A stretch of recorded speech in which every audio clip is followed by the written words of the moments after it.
Welcome, everyone. Welcome to Inspire. This is my second podcast. I'm your host, Susan. Today, I'm excited to share a space with someone who beautifully blends spiritual grounding with practical entrepreneurship. He's a creator and entrepreneur with decades of experience in finance and digital marketing, deeply influenced by New Thought teachings and the mentorship of Bob Proctor. His work centers on conscious creation, purpose, and helping midlife entrepreneurs embrace modern technology while staying aligned with integrity and faith in what's possible. His message is a powerful reminder that reinvention is always available. Please join me in welcoming today's guest, John Rogers, whom I'm proud to call my friend and mentor. Well, Yep. thank you for such a lovely introduction, Susan, and it's really truly great to see you. Yes, likewise. Okay. So here we are with John, and we're going to cover some questions here and get some insight and maybe direction and help and find out more about him and his mission. So, John, I've gathered some questions here that I'm going to ask you. So, what inspired you to blend spirituality with entrepreneurship, especially after decades in finance and digital marketing? You know, the whole blending actually kind of snuck up on me unexpectedly, and it came before I was really engaged in the digital marketing arena, and while I was just embarking on a career in finance. And what what transpired, and I'll be very open with you and tell you that I was raised as a Unitarian. That, for people that don't know, that's atheists that like potluck dinners, right? So no real grounding in spirituality or belief in a higher power. Just pretty empirical. My dad was a scientist, and so everything was science based, and there's no proof, empirical proof of a higher dimension. So that's where it was. On the beginning of January, excuse me, July of the year 1976, I was riding a Triumph, and I take a little bit of interest in the name Triumph motorcycle. But I did have a Triumph because I was actually struck broadside at 60 miles an hour and ended up having an instant out of body experience. And to me, as the vibration shift, as my perception changed, as I saw everything transpiring from a higher vision beneath and around me, I felt as though I was being picked up in the hands of God. Now, for an atheist, that was sort of it's like, okay, well, here I am. And, you know, so when you have that kind of an experience, it's so often in life, you're going down in one direction, and then in an instant, you've done a 180. It's a plot twist, and you're going in an entirely different direction. That was an aha moment for me in my life. I woke up and it was like, okay, there is a higher dimension, there is something else, and I want to pursue that, learn about it, and integrate it. So that was, if you call it an inspiration or a slap in the face, whatever it was, it definitely inspired me to begin to integrate much more of a spiritual dimension into everything I do. And we all work, we all have to work. And so that was, if you were really going to look at the nexus, I would say that was pretty much the big element. Wow, that's a powerful story. I love that, and that's great. It makes so much sense, and it's so great that happened when you were younger. Um, Not that it can't happen as you get older, but at least it like you said, a slap in the face when you're younger. So, due to time, I have to move on with their questions so we can hear as much as possible from John. Was there a defining moment when you realized business could be a path of personal awakening? As a result of that experience, I began to read and try to incorporate different things. But it was not until I was exposed to Bob Proctor in 1997. I was at a business conference, met him, and heard about a seminar that he was conducting. I believe it was in Toronto, Canada. I live in Denver, Colorado, outside of Denver, Boulder area. And the conference was in Toronto. It was a 2 or 3 day, I think it was a 3 day seminar that he was conducting called "The Science of Getting Rich," based on a book by the same name. And I just got fascinated, and I thought, well, let me go ahead and take that in.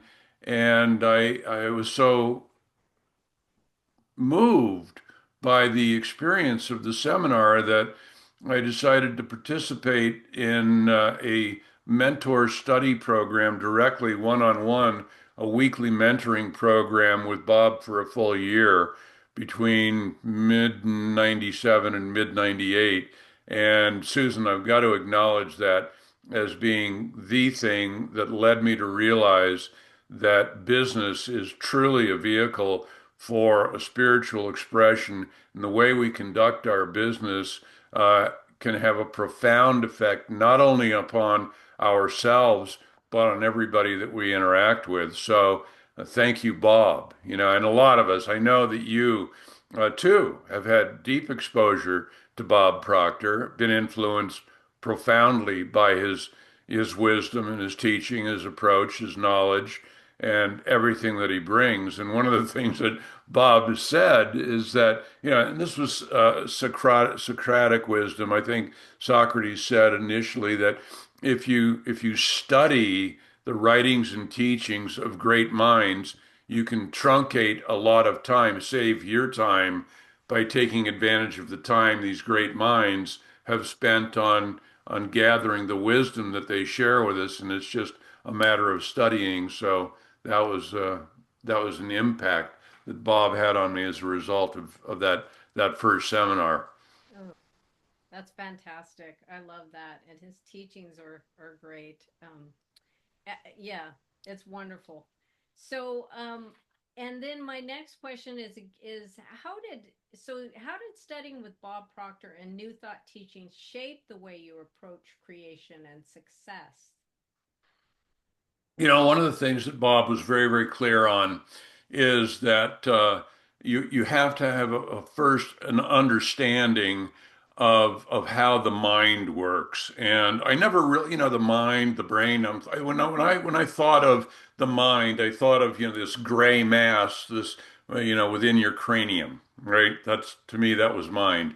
But that's really the brain. That's not mind. Mind, there's a number of elements to the mind. There's the conscious awake, the formative, the volitional mind, the mind that perceives and is able to interact with the five senses. And then there's the more receptive, the deeper part of the mind, the subconscious mind, which is actually by far the more powerful part of the mind because it's like a program that you put into a computer that you decide what output you want. And so the real lesson from Bob was you can take the conscious mind and use it to implant thoughts and ideas and decisions from the conscious into the subconscious in a very methodical, scientific approach. And that was the thing, Susan, that I thought that, there is a way. We all have to work, right? We've talked about that. We all have to have income and money coming in to support the things that we do, who we are, what we do, what we have. And so you can approach that in any way that you want. And what Bob inculcated was the idea of sort of an enlightened approach towards entrepreneurialism, where entrepreneurialism can be a vehicle for lifting up oneself, one's family, one's culture, one's village, one's society, the world in general. And it's like throwing a rock into the pond, the old concept of ripples that run out and out and out. And that was the idea of enlightened entrepreneurship, of how to go ahead and not only be and act and harmonize your inner self with your outer self, but with the greater society at large. So, that idea of enlightened entrepreneurship was one that really kind of grabbed a hold and made me kind of a reevaluate everything about what I was doing, how I was going about it, how I was working within a team, both as a team member and a team leader. Yes, that's great. That's wonderful. Yes, Bob had a way of resonating with a lot of people, Mhm. his teachings. Yeah, yeah, no doubt. So, John, what does faith in what's possible mean to you in a practical, everyday sense? Well, when you say faith, that that's one of the core things that you do have to have. You have to have a faith that what you're doing is taking you in the direction that you want to go. So the first thing is to decide, well, where am I now? Because without knowing where we are, how can we define where we're going and where we want to end up? And so once we know where we stand, who we are, what our thought process is currently, and then you say, well, where do I want to end up? Okay, how do I get there? What are the steps that I have to take? And then you just have to say, okay, well, if I implement these steps, I will get where I want. And that's where faith comes in, is because, we can look at our wallet and say, there's no money in my wallet. And you can go, well, I'm broke. Or you can have faith in the concept of an abundant universe, and you look outside, you look at nature, you engage in any act of being outside, and you see that there is an abundance of beauty, of bounty, of energy endlessly. And so if that exists in the small vision of my surroundings, and conceptually I understand that that exists outside and throughout and permeating the entire universe, and that is a massive amount of energy or bounty, then you go, there is no such thing as lack. So that's where faith comes in. Say, if I continue to act in a certain way, if I continue to do the things that are going to move me from where I am, I will end up where I want to be. Now, what we don't have control over, what is the gestation period of that idea? We don't know. We know what the gestation period of a man, of a plant, of an elephant, of a creature is, but we don't know what is the gestation period of an idea. It's like the Wright brothers. They had the idea of flight. Well, there were natural laws that supported that, the concept of lift. They believed in that, but they did not know how long it would take them to go from being ground dwellers to being able to fly through the air.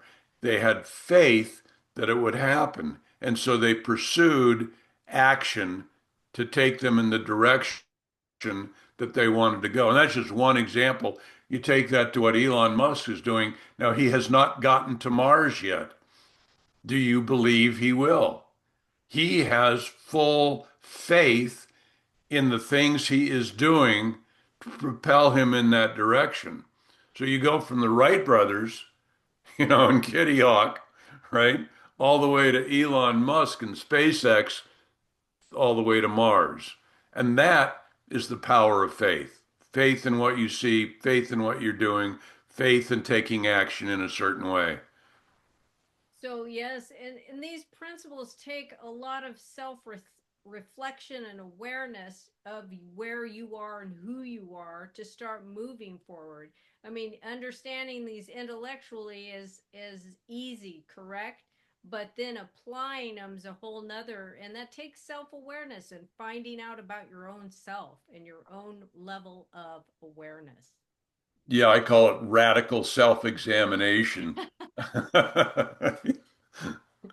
Yeah, and I think it's a great practice to once a year just sit down and do a you know a self-reflection. There's a chapter in Napoleon Hill's book Think and Grow Rich where he really kind of takes you through a self-evaluation process. And most of us we've almost everyone I know has been exposed to Think and Grow Rich. They've read it and they said, "Yeah, I've read it." But the trick with Think and Grow Rich is actually working through it and taking it seriously and treating it like a workbook instead of a textbook, right? Yeah. So that you're actually applying it. And if you take that chapter and engage in that radical self-examination very honestly with yourself and through the help of people that know you best, you're able to really determine where am I now? And that, again, we know we can't go anywhere without knowing our starting point. Yes, for sure. So, on the business spiritual path, you see business as a vehicle for growth and service. How does that perspective change the way someone builds and leads? Well, it becomes, in a sense, outward oriented instead of inward oriented. So instead of simply saying, "Well, what are the effects going to be on me?" Um, it it takes it from the me to the other and say, how is this going to affect those in my immediate surroundings and then broader and broader and broader? What is the, and I think that, I know in your case, Susan, you're always asking, how can I have a greater impact on others' lives? What is the contribution that I can make? What is the higher purpose that I can serve? How can I, be in alignment with the divine mind as far as acting in a way that serves the divine? And so when you treat business from that perspective, you start asking yourself that question instead of how is this affecting me? How is it affecting others? How is it affecting the those I'm immediately in interaction with? And then what are the ripple effects from that beyond the next person to the next group to the greater community and so on and out from there. So it's just kind of a change in perspective is I guess the way I feel about it. That's all. Okay, thank you. What inner work do you believe every entrepreneur must face if they want to grow sustainably? Well, again, I think the inner work is again it begins with that radical self-examination, and then there is a book called The One Thing, and the one thing is you sort of say, well, where do I want to be in 10 years? You get really clear on where you want to be in 10 years, and you say, well, what are the things that I would have to do to get there to reach that 10-year goal? And then you say, okay, I've got that 10-year goal pretty clearly set. What's a 5-year goal that'll make sure that I'm on track to get to that 10-year goal? What are the things that I need to do to realize that 5-year goal? And you say, okay, great, I've got that. Now, if I do on an annual basis every year, what are the things that I have to make sure are happening annually in order for me to achieve that 5-year goal that sets me on the trajectory to my 10-year goal? Great, got a hold of that. Let's break it down to the month. What should I be doing on a month in and month out basis, all 12 months this year to reach my 1-year goal? Got it? I understand. I know what I need to do. I can make course corrections as I go, but I got a pretty clear picture of what I got to do this month. And you go, okay, well, there's 4.3 weeks in a month. So, all right, what do I need to do this week? All right, you get the idea. So we're going 10 years, 5 years, 1 year, 1 month, 1 week. What are weeks made of? Days. What do I need to do every day? Well, what are days made up of? Hours? What are hours made up of? Minutes? What are minutes are made up of? Now, right now? What do I need to do right now, this minute, the highest priority to get me to my 1 hour goal that will fulfill my daily goal, that will fulfill my weekly goal? So if we do that inner work, first of all, get clear on where we are, get clear on where we're going, and then get clear on our highest priority task. And this is it was one of my great, you know, arguments with Napoleon Hill's book is the title, Think and Grow Rich. Well, yeah, it does start in thought, but if you don't act, you never grow rich. So when I see that title, I always read it as Think and Act Rich. Because if you think it into existence and then you take the action to birth it, to gestate it and to birth it, then it will actually come about. As long as you have the faith and as long as you exercise self-discipline. And all self-discipline is the ability to give yourself a direction and follow it. Right? So as long as you have those simple elements, anybody can achieve what they want in time. And acting with positive emotion, because you can act it with negative emotion, and it's going to bring forth that same thing, but not what we want, right?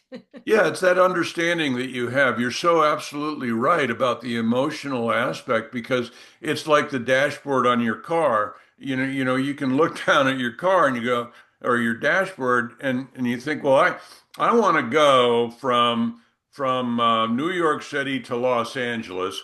And if you look down at your speedometer and you say, I'm only going 5 miles an hour, you go, that's not fast enough. And that's what our emotions are. It's the dashboard, it's the instruments that tell us where we're at. And so if that's like if you have the emotion of, oh, you're kind of feeling hopeless, you're kind of feeling depressed, you're full of doubt, full of anxiety. You're not going slowly, you're going in reverse, right?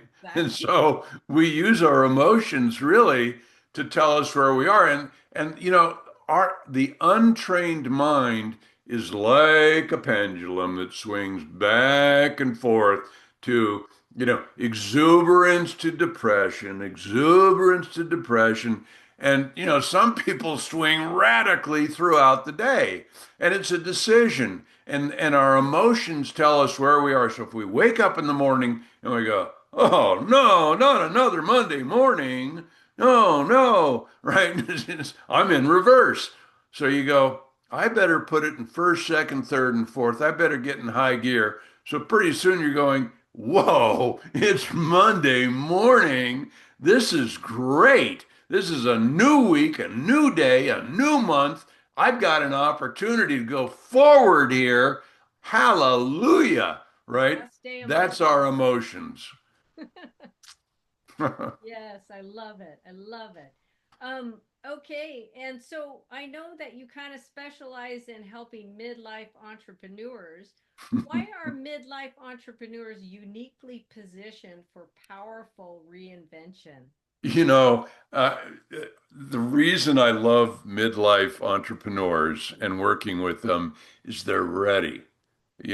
So often, I don't know about you, Susan, but for myself, I raised 6 kids and it was a scramble. It was like, oh, I'm just trying to catch my breath here. right? And it really wasn't for me until I turned about 50 that I could really kind of catch my breath and say, wow, I've done what's really needed to be done. I've learned a lot. I've been through a lot of development, ups and downs and trials and tribulations and victories and failures. Where do I want to go from here? And it's truly by midlife that I think we've all really kind of figured out, who am I, right? Who am I? And what do I really want out of life now? What do I want to do, be, and have? What do I want to become? What's the message that I want to purvey and convey? And, what's the impact that I want to have? And so it seems that, truly, by the time we reach that kind of that midpoint, we're ready to really move forward with authority and clarity and energy. We still have a great deal of vitality. We are at our peak in so many ways, and we've reached a stage of maturity that gives us a fabulous platform from which to move forward from. So I love that aspect of life, and I love working with people in that stage. Yes, yes. Napoleon points that out so eloquently in Think and Grow Rich. Yeah. By the time, there's a lot of great sculptors, artists that didn't even come close to their prime until after. Yeah, think about all the people you know. So many don't really achieve their real true measure of impact until the later stages in their lives. So, what mindset shifts help someone in midlife reconnect with their potential? Well, again, the mindset shift, I think that's more important than any other is one of deliberateness. Um, Rather than going through life saying everything that happens is random, it's more about saying I'm not going to let life happen to me. There's the great law of cause and effect, causation. And so I think that the place to the mindset shift is to say, I am going to cause the effects that I'm seeking by taking certain action. And so the mindset is it's not any one small thing. It's first of all, it's understanding who I am, what I am, where I'm going, how the mind works, and then starting to be very deliberative.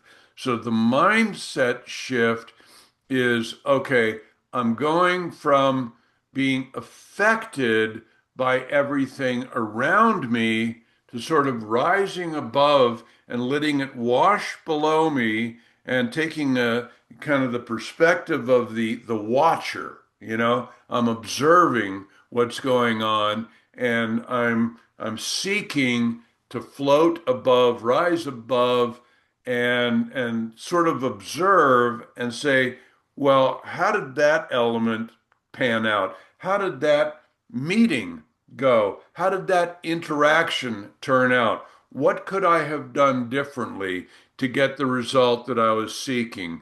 How did that interaction affect the outcome of what I was trying to achieve? And so the mindset is one of deliberation and deliberateness and being aware and awakened to what is really transpiring. So that's the mindset I'd say that benefited me probably when I really decided as a result of what Bob introduced me to, saying, what is the mindset that I need to have? And so, what John is pointing out is something that we actually studied together, and that's Hermetic law, which is also something that Bob studied. And so that's a great little book that talks about what John's referring to. And we all have these emotions that usually, like he says, swing back and forth, and being able to rise above that. So, deeper study into that is the Hermetic Law. So, that's great. I love that stuff. Um, Yeah. so, how can entrepreneurs embrace modern technology without losing their grounding or integrity? Modern technology is just extremely enlivening and enriching, and it enables us to do so much more. And there's also the aspect that if we don't stay current, we start feeling obsolete. And I think one of the greatest ways, I'm 76 years old, and yet I do more with technology than most of the people I know decades younger than myself. So I feel engaged, I feel current, and I feel really supercharged because of the way I got my first computer, personal computer back in 1980. It was an Apple IIe computer, and it's just been one, sequence after the other. When my first mobile phone was the Brick, and then I got I think a Trio, and then a Palm Pilot, and then a BlackBerry, and then the iPhone, and then the new iteration of iPhone every couple of years, and the next then from the iPhones we got the iPads, and the iPads kept getting better and better, and the iMacs and the laptops and the Airs, and just everything, the way everything evolves and moves forward. And now with Chat GPT, they just released 5.3, and Claude, it's like, whoa, the things that we can do and have these agents accomplish for us. It accelerates everybody's productivity.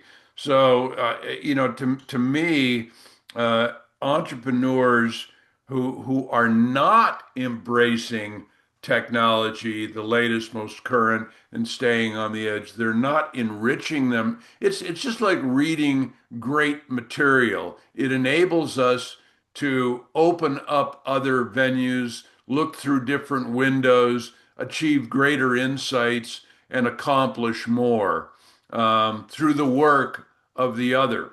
And in the case that we're living in now, intelligence is now there's always been human intelligence, but now we're cooperating with a machine level of intelligence, which is really fascinating.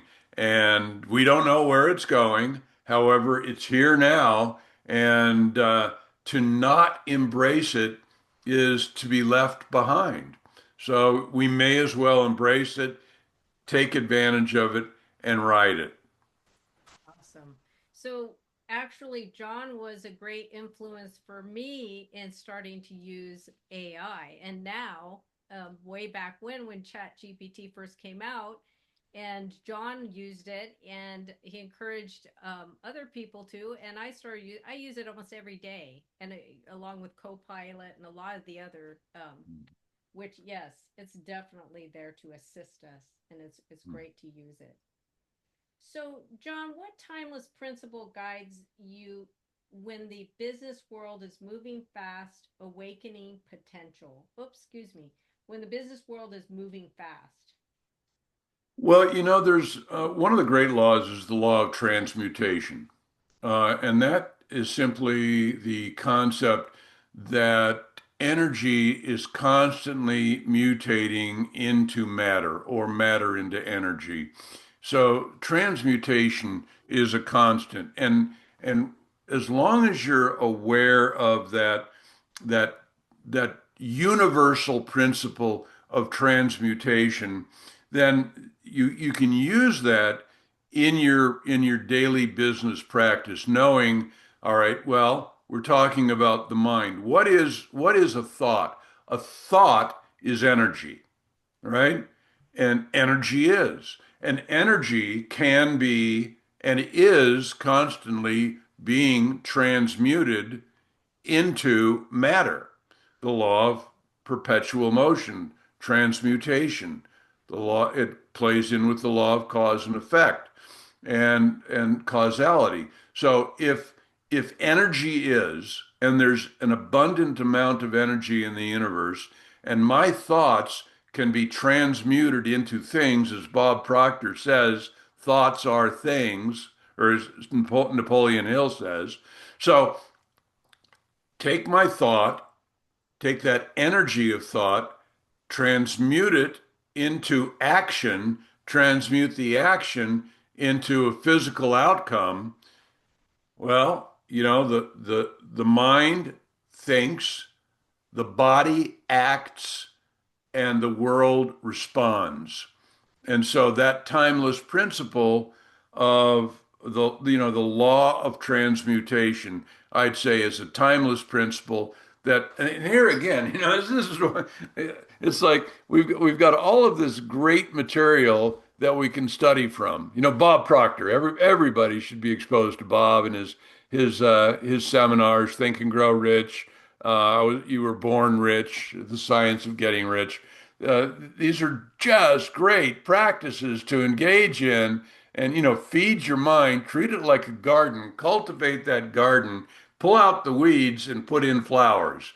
And the flowers will bloom and be, things of wonder and beauty. Exactly. So, John, what does awakening potential look like in real practical terms? Well, there's an acronym, CANI, constant and never-ending improvement. I think of it as never-ending self-improvement. You constantly work on improving the self, and that is advancing your potential. So as long as as long as I am moving forward, as long as I am enriching myself, as long as I am taking personal responsibility, and it starts with the I am. What am I doing? I am doing this. I am becoming this. I am moving in this direction. This is who and what I am. And again, it goes back to that whole thing of the radical self-examination, determining what is the one thing I need to be doing to move in the direction I want to go in.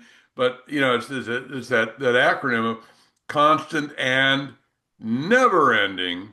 And that's the thing. As long as we're sucking down air, we may as well be moving forward because as soon as we stop, we can't move forward anymore. So do we want to be moving forward or moving back? Do we want to be moving in the direction of the goals, the outcomes that we seek, or do we want to be holding ourselves back? And we are the arbiters.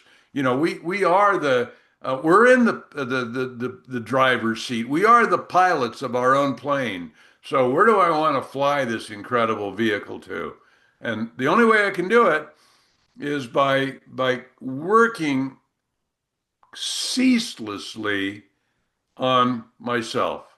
And that's all. And that's all any of us have control. I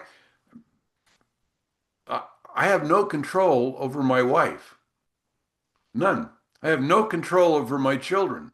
Zero. As much as I'd like to think that I have some influence, I don't, right? They are their own people. They do their own thing. They got to move themselves in their own direction.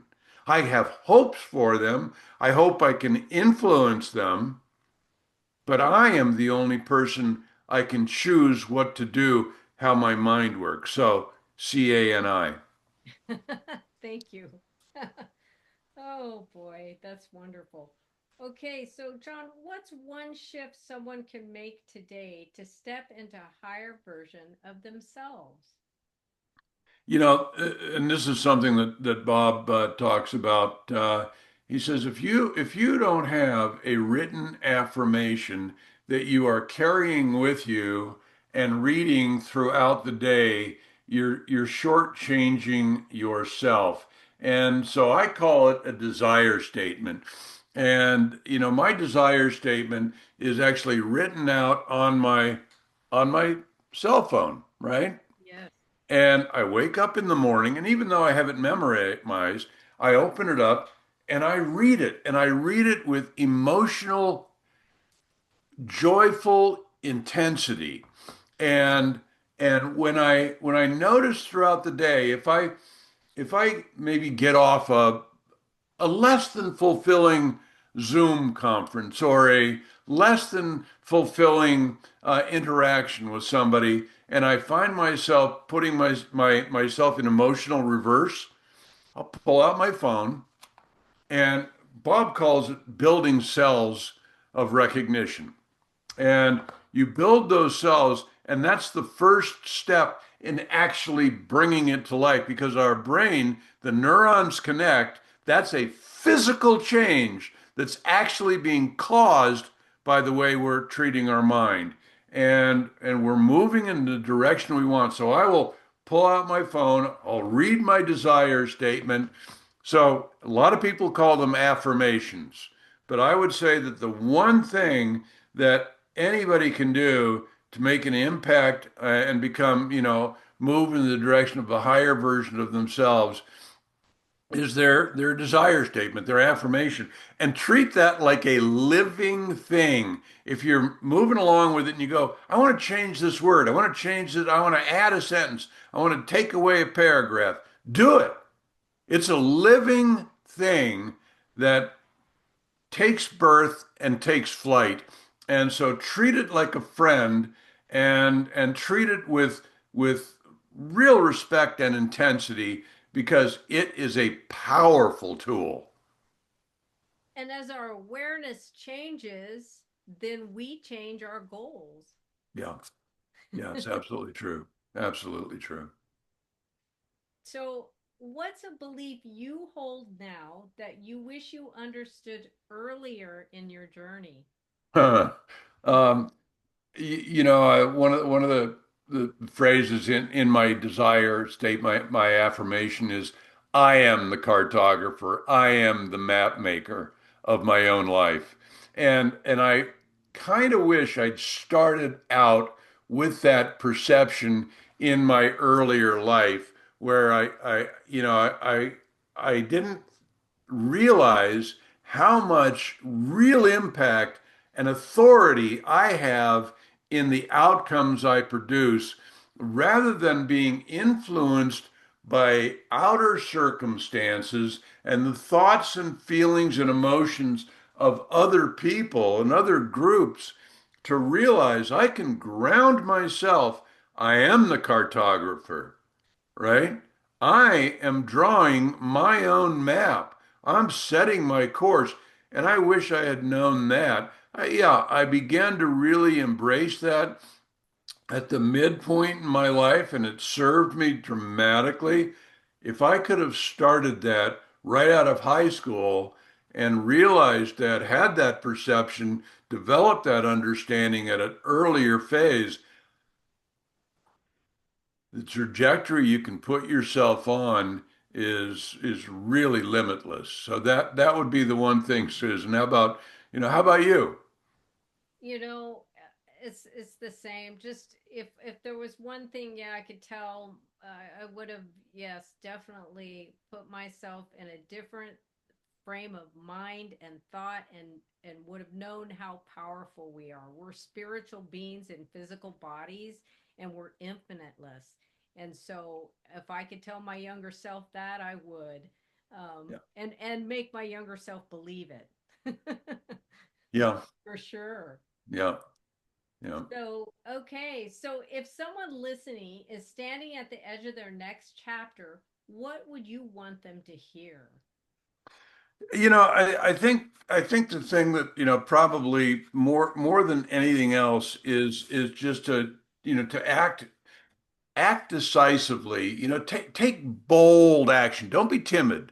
Um, One of the things, I have a lot of different mentors in my life, and one of my mentors, a guy by the name of Bob Quintana, said, if you want help, ask for it. Call somebody up and say, "Hey, would you mind giving me assistance? I have, all right, here's an example. Developing a new landing page, a new bridge page, a new site. So I've got a lot of intuition about where I want it to go, but it's really the project is in a large degree focused on women. And and it was like, well, I'm not a woman, so I can't really think exactly in the same way that a woman may be thinking. So I asked for help. I said, if I sent you an outline and an initial wireframe, would you fill out this questionnaire and give me your input, and then also add any additional information that you'd like to add? And I sent it to a focus group of 10 women, all professional, all accomplished, and all very thoughtful, creative people. And they gave me phenomenal, phenomenal insight that I never would have gained on my own. Now, that was a matter of asking for help. So I would say if there's one thing I want to impart to people is take bold action. Move forward authoritatively and ask for help, because we all need help. Yes, for sure.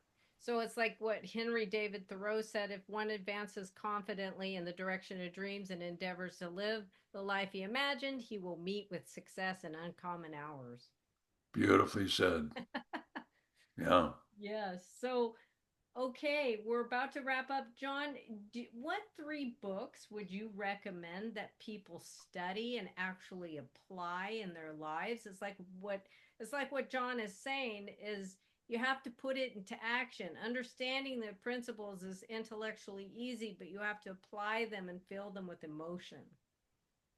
Yeah, you're absolutely right, and that's why these three books, and you know them. I know that you study them deeply yourself. Is starting with uh, Think and Grow Rich, then The Science of Getting Rich, and then the Kybalion, Kybalion. But I've got one other tip. We're living in this age of YouTube, and we're all working out endlessly, and we usually have our AirPods in when we're working out.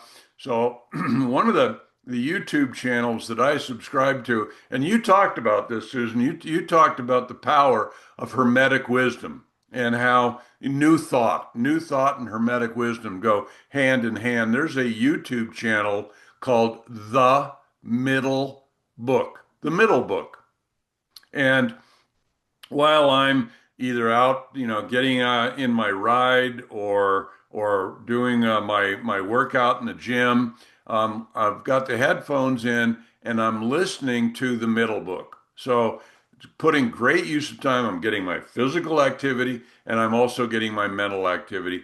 And it's a fabulous, fabulous YouTube channel that really helps with new thought and Hermetic wisdom. So those would be my guiding tools that I would share with others. Oh, that's wonderful. I am so glad that we connected and that you were here today. It's wonderful to hear all these wonderful answers. And it's great. I'm so grateful. I appreciate it. Thank you so much, John. And any other parting thoughts or something maybe about your business and what you do or where you can be reached or anything, just say so. I'm always available. I think probably the thing that if anybody wants to reach out, you can always get a hold of me via email, john at wealthcreationmastermind.com. And I'm a digital creator. and really inspired by everything that's going on digitally and helping take projects forward. But I would say that Susan Elliott is probably the place to start because Susan has been a student of this wisdom for as long as I have known her and really has a grand grasp on this method of thought. So I would actually encourage people to reach out to you, Susan, as a great source and just study, follow what Susan teaches, and you know, be an audience for Susan. Thank you so much, John. Thanks, audience, for listening. Appreciate it. It was a wonderful, wonderful podcast today.